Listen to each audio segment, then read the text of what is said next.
Our gracious Heavenly Father, let's thank you for this another beautiful day that we can come together and do your work for the Cherokee people.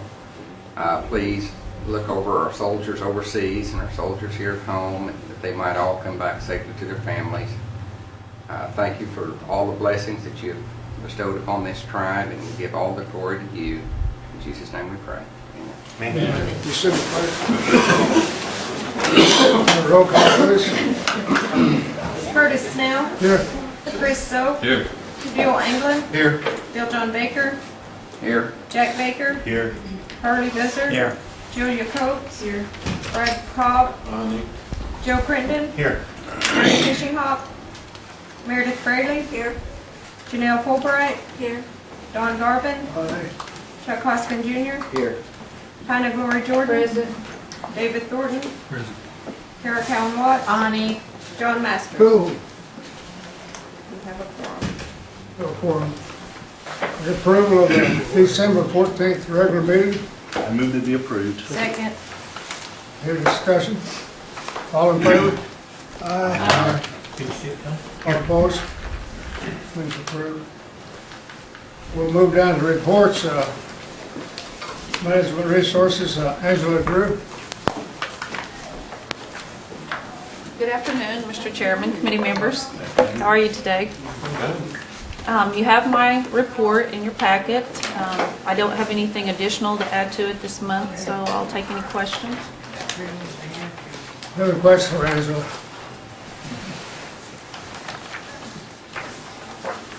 I would like to let you guys know, I know that some of you knew a gentleman that lived by Rocky Ford, Mr. Dean Hayes Cheek, passed away, and I just wanted to make sure that all of you that knew him knew about that. Funeral Wednesday at 11 o'clock down at Hawaii County. Roan Wolf Cemetery. Yes. Dean Cheek. He was the carver that did all the little people. One you know. Sorry, Mr. Chairman. Do we have any more questions for Angela? Thank you, ma'am. Thank you. Next is Real Estate Services, Linda Donaldson.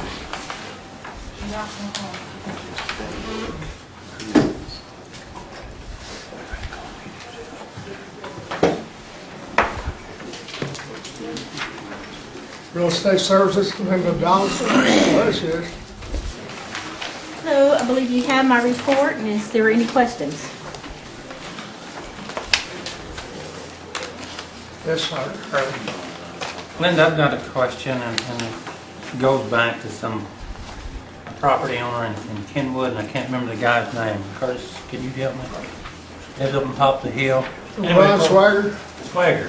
Right. I called again the other day, and just check this out if you would, but they said they furnished him or gave him some description where he could put a road, because apparently we blocked the gate where he can get to his property. Right. And the gentleman was telling me, he said, Harley, I don't know who from the Cherokee Nation looked at where we could put a road in, but he said it'd be so steep once they put a road in, he wouldn't be able to drive up it or get up with it in a car or anything. So my question is, did somebody that actually drew the description out to put a road, did they look at the where they were putting it?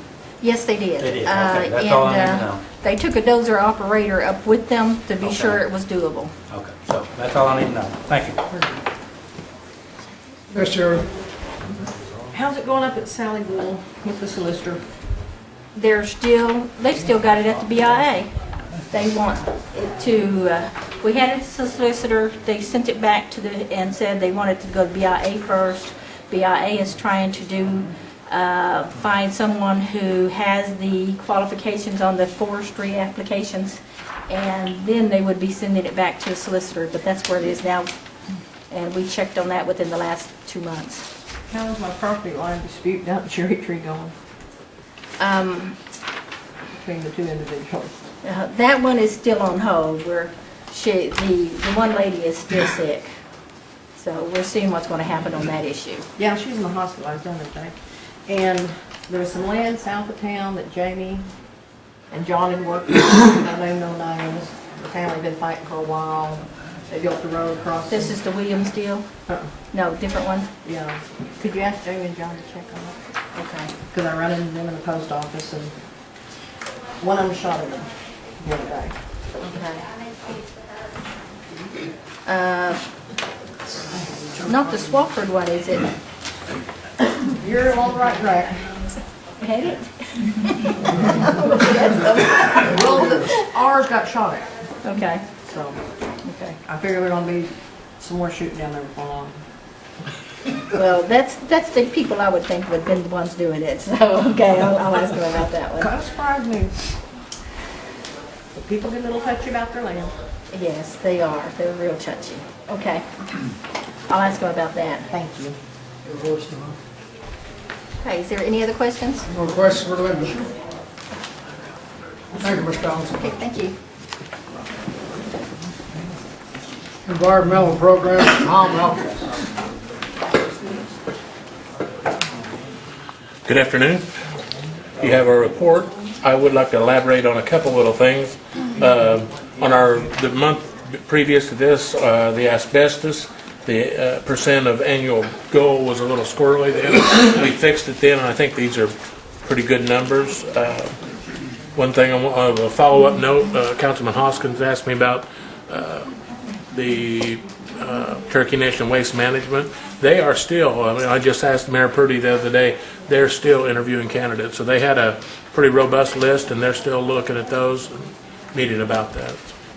And then one other thing I wanted to note, I didn't know of at the time of this report, that Chief Smith asked me to put together a meeting, he called it a symposium for going over the pollution at the Illinois River and then saltwater injection. And what he wanted me to do was to put together some professionals that would put it in layman's terms to discuss the pollution there.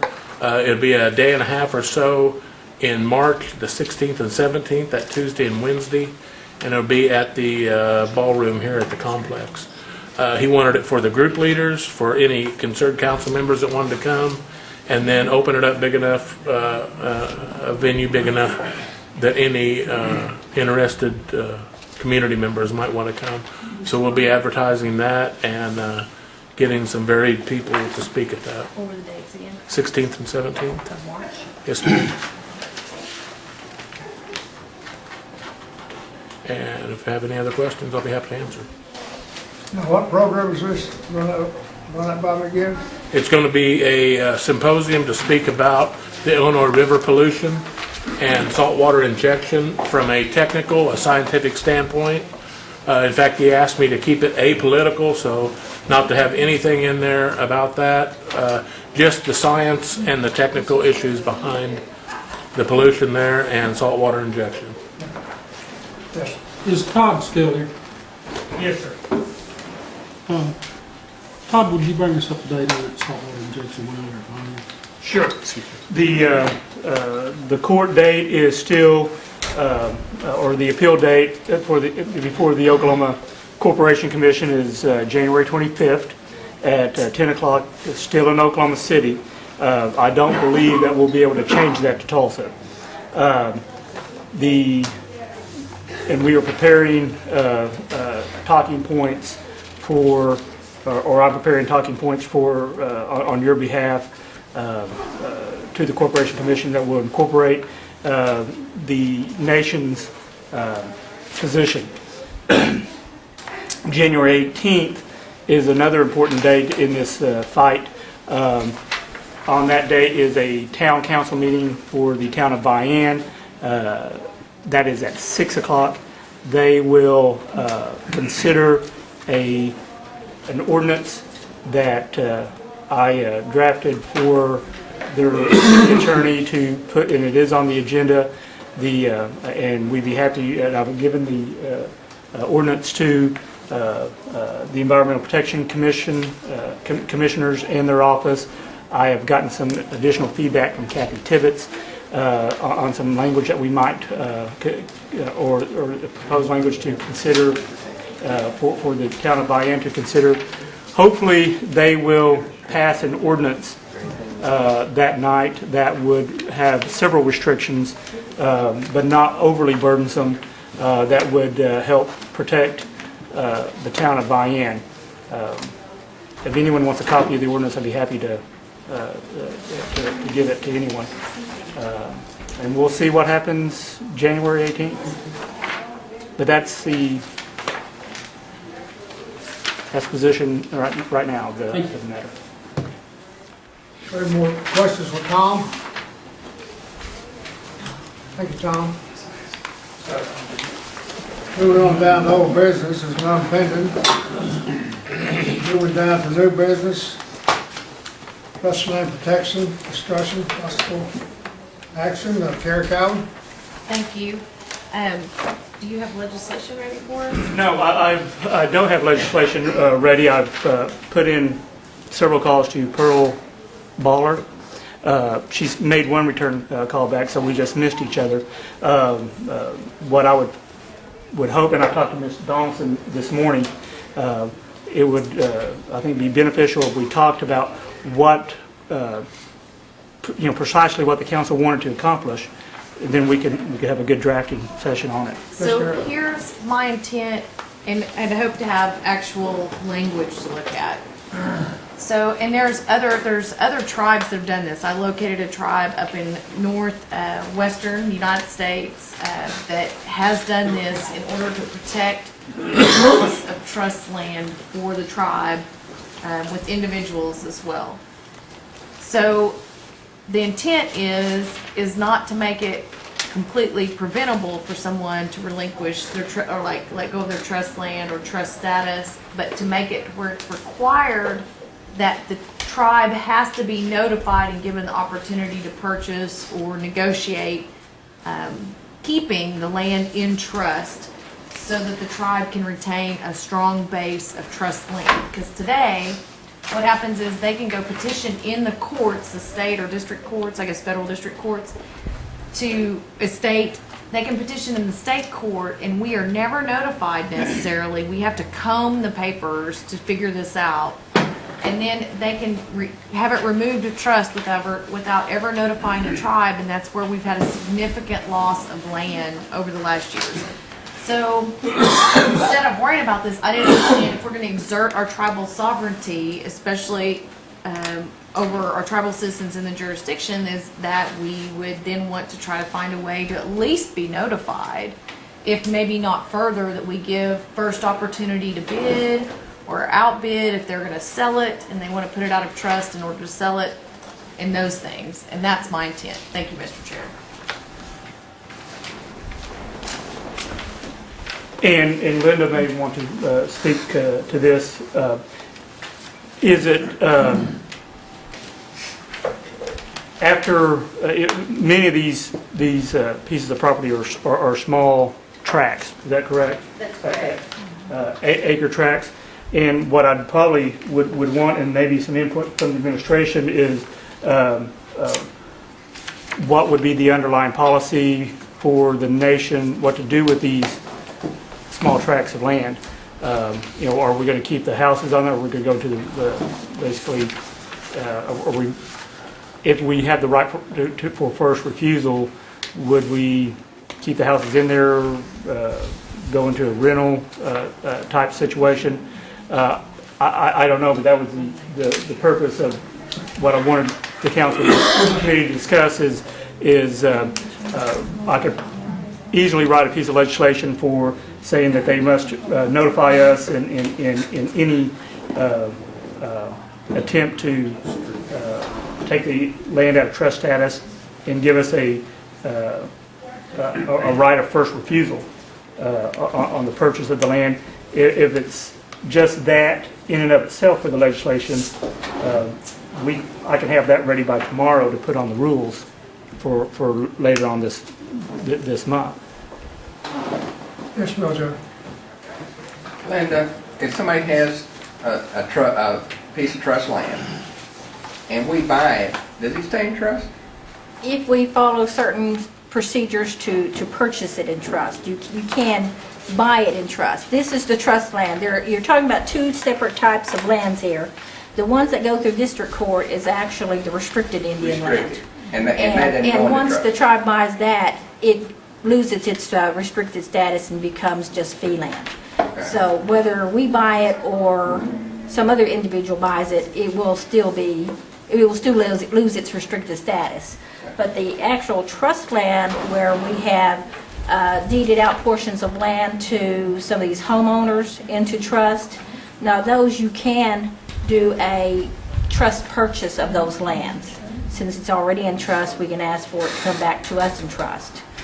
Or especially in the event of some of those who maybe they are wanting to take it out of trust, but the Cherokee Nation has not even deeded it to them in trust yet, we can do a deal where we just get them to quit claim the property to us, and we just never actually take it out of our name.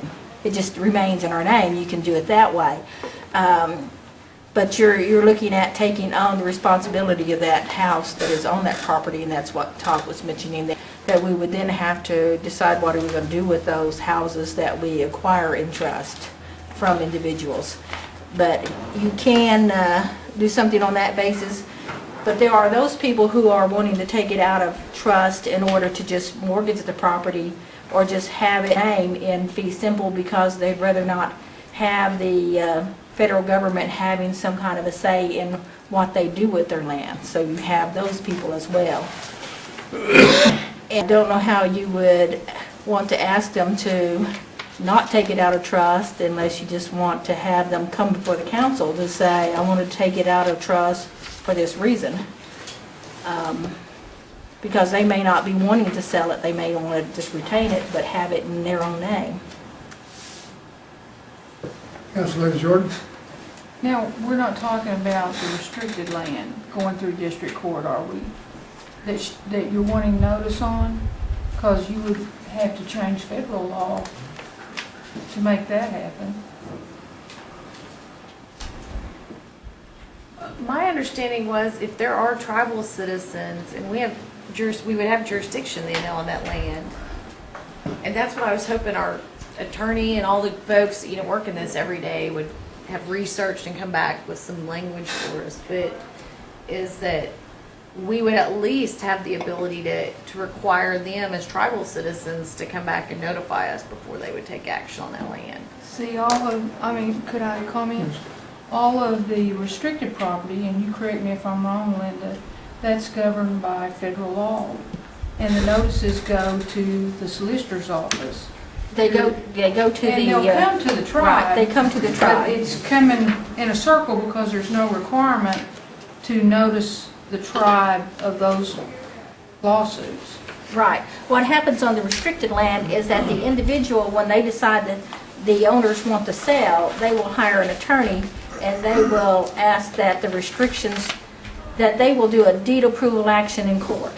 And they will ask that a deed be approved, that they're going to sell it to this person. They want that deed approved so that it goes to that person that they've selected that offered them some money for it. Notice does come to the tribe, and we do have the opportunity to, at the hearing, we could go and offer more money if we wanted to do it that way. Yes. But, Linda, correct me if I'm wrong, it will go to the highest bidder. Right. It would go to the highest bidder. The tribe may not necessarily be the highest bidder. I assume you would have an appraisal done, and if that person wanted to offer more than what you were willing to offer, they will get the land. Right. So there's no provision that I know of, and I've been doing them for 30 years, for right of first refusal. The tribe does not have right of first refusal on that type of transaction. They must be the highest bidder at the end of the day. Right. On the restricted land, yes. And to my knowledge, that's probably 99.9% of what's going through district court. That's right. Yes, sir. Jordan? Okay. Maybe I'm not quite right down the line that y'all are talking about, but what happens to this land that's restricted or in trust that the landowner has let go and it's inside a plot of land that a private owner owns? And can those people file on that land? And is there any way that the family, if they find out that they owned that land at one time, can go back on it? If the land is, because we are tied to the 47 Act, which states that we are to follow the state's statutes of limitations, and one of those is that if someone has been using the land for 15 years or more, that they can file a quiet title action and request that that land be put into their name because they have been openly claiming that the ones that own it, they've been using it continuously and that it is their property and they can claim the property in that manner. That's 15 years, basically. Yes.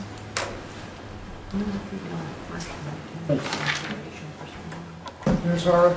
And just to comment on what Council Thornton said, and there's been several instances of those things happening within the Cherokee Nation I'm aware of. But my question to you, Linda, is do you know about how many pieces of trust land that are like that, what we're talking about, where individuals may live on trust land? The trust land you can't adversely possess, so it will remain trust in the family, but the restricted land, it does happen. Yeah, but how many parcels of trust lands are with individual Indians that you know of? You have any idea, ballpark figure? There's probably, and this is the trust land, which has the little And most of quarter them acres. are A FEMA lot of them are houses quarter and things acres like that. or up to 2 acres. And some of them have larger tracts where they may have 200 acres or 80 acres. Well, there's the Fluke family down in Salisaw has quite a bit of trust land. We have 40 acres in another county that's in trust in around Sperry. And but we do have some like that, and in Craig County there's a sizable tract that is trust land. So there are some people that do have trust land, and I know of some that are 10 acres here and there. But most of them are going to be the ones that did the housing procedures on it, where there's probably about, they planned 368, I think was the plan. But they didn't all get houses put on the land.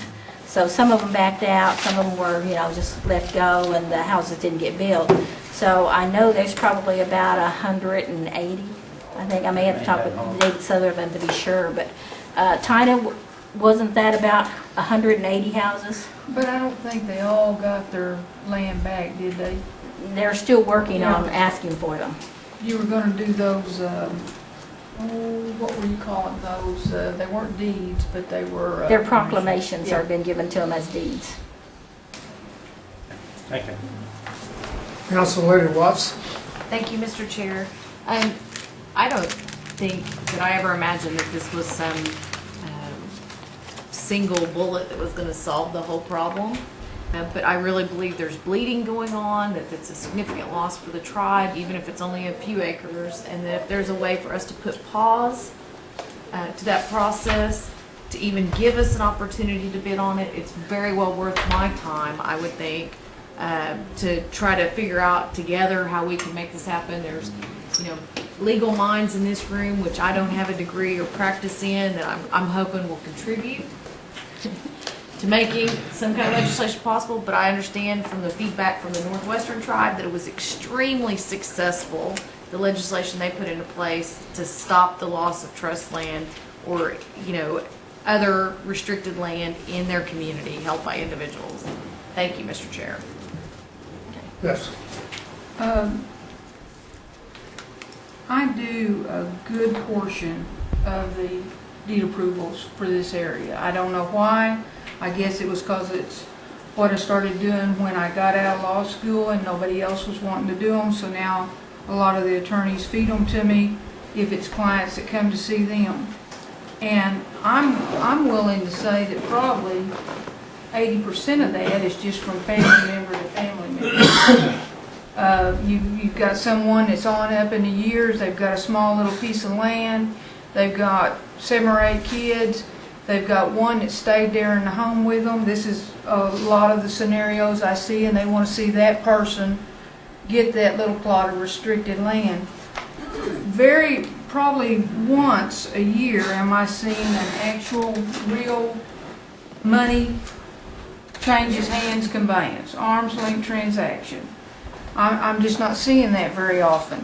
So I really think that what's happening to your restricted land, I can't speak to the trust land, but what's really happening to the restricted land is a lot of heirs are falling to less than half, and they're losing the restriction. That's correct. A lot of them are happening that way. And we were going to try to correct that about 10 years ago, when we were going to remove by federal law, if you'll, Linda, I think you'll recall, we were going to amend the 47 Act, and it was going to reduce the blood quantity it would take to continue to have restricted land in your family name. Right. We wanted to be treated as the people who had under the General Allotment Act. Once they received that land, it stayed trust land regardless of what degree of blood each family had, and we wanted to be treated the same. And the other part of that law that was very advantageous is because I worked with the Housing Authority over the last 25 years, what was happening was, in order to get a house built on a piece of restricted land, you had to take it out and make it fee simple. Then they would build the house, and then eventually you got a deed back. Well, the other advantageous part of amending the 47 Act was going to be that we were going to allow those individuals to put that land back into restrictive status after they got it back in their hands. And by my way of thinking, if we really want to make a difference in what's happening, we need to revisit amending the 47 Act and put these protections in place for our people, because it was going to benefit us, this tribe, more than probably anybody. That amendment of that 47 Act would have been of a great benefit to our people. And if we're really talking about protecting what little property we have left that's in a restricted status, then we need to talk about reviving the 1947 Act amendments. And I think if we did that, that's the single most thing that would keep land in a restricted status for your people. And that's just my 2 cents worth, and I hope Linda agrees. I think, Linda, you were here way back when we were trying to do that. Yeah, when David Mullen was pushing that through. And the somehow other tribes are politically, in agreement. Yeah, somehow politically it got sidetracked.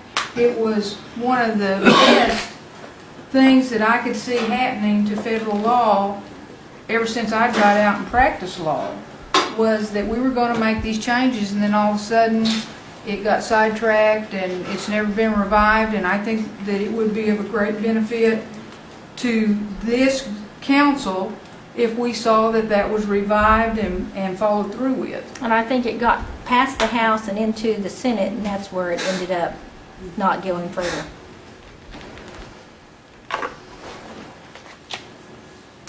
Yes, Chuck. Mr. Hoskins? Thank you. I just wonder, I remember that and hoping that passed and dying in the Senate. Do we know what our 2 United States Senators' views on that has been? And if so, could you share that with us? I'm not sure, but I think Inhofe was one of those, and he was against it. It's a tragedy that our senators from Oklahoma would take that position, but I'm sure they'll stick with it. But maybe we can overcome our own representation in the Senate. Thank you, Mr. Chairman. You know, I have a hand over here a while ago. I thought it was Kerry Collins, but I guess it was. Any more questions for Linda? So move to table till next month. Second. Got a motion table to next month and a second. Any discussion? All in favor? Aye. All opposed? Motion carries. Resolution number 2, Harlan, you got that? Yes, this resolution is to update and add new roads to our Indian Reservation Road system code. I move for this approval. Second. Move to second. All in favor? Aye. All opposed? Motion carried. Move on down, the next meeting will be February the 15th at 4 p.m. Any announcements? Yes. Yes. Next month's council meeting and committee meetings are all gonna be on Tuesday because Monday's a holiday. Or so I've been told. Is that correct? So it'll be the same schedule as it was like last month, where we did it all on one day, but it'll be Tuesday. All on Tuesday. I don't. Have to look at the calendar in a second. President's Day. Yeah, It'd be the 16th. February the 16th, all-day meetings. So I hear a motion to adjourn. So moved. Second. All in favor? Aye. Opposed? And that's-